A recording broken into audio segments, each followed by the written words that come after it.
some of you might be more experienced than others about retouching, but let me start quickly reminding our basic retouching tools, some differences between them, and how to work with them. I will try to be very quick with that. So let's create new layer, and I'm going to call this layer clean. The reason why we always create a new layer for our cleaning, because we want to work non-destructively. If we work non-destructively, when we work on the new layer, thanks to that, we can go back with our process, we can fix our process when we do mistakes.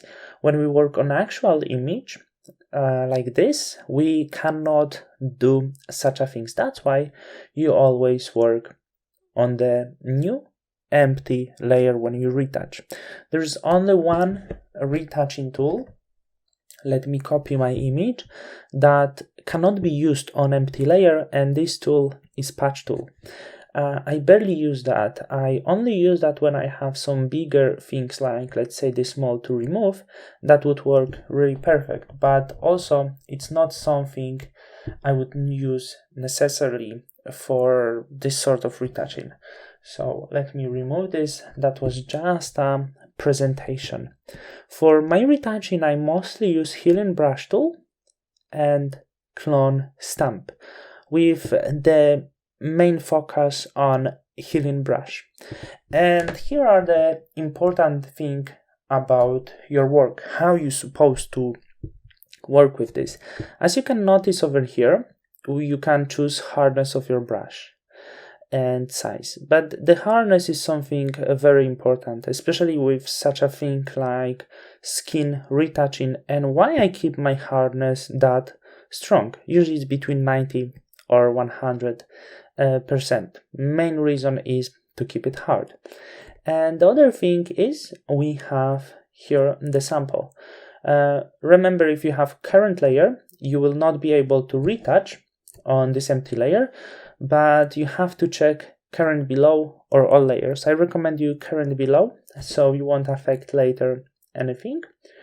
For example, when you will be doing dodging and burning and having black and white conversion, you will not affect your image by this. So current below and hard edged brush.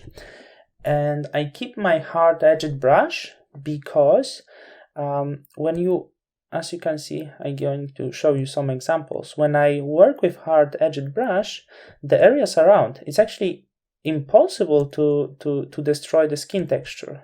So as you can see, it's super powerful working that way. If I would have soft edged brush, let's change, your retouch won't be, maybe right now you cannot notice, but for you it will be very easy to destroy the skin texture, the pores you have, and of course you don't want to destroy that. So that's why we always work with hard edged brush.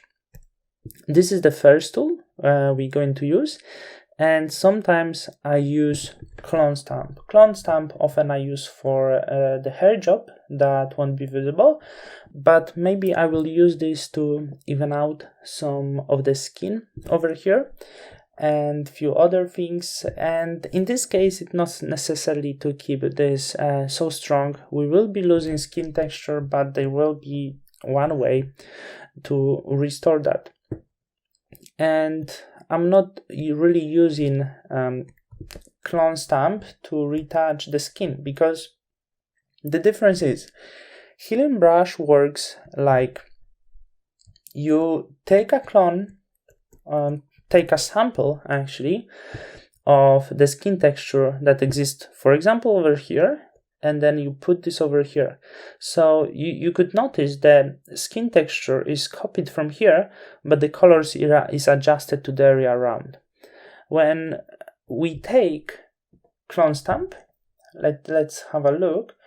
You can take a clone from here, and when you copy this, you can notice that you not only copy skin texture but also color. So using Clone Stamp is not so effective for retouching the skin as healing brush. This is the basic introduction to let you distinguish these tools and knowing how you should work.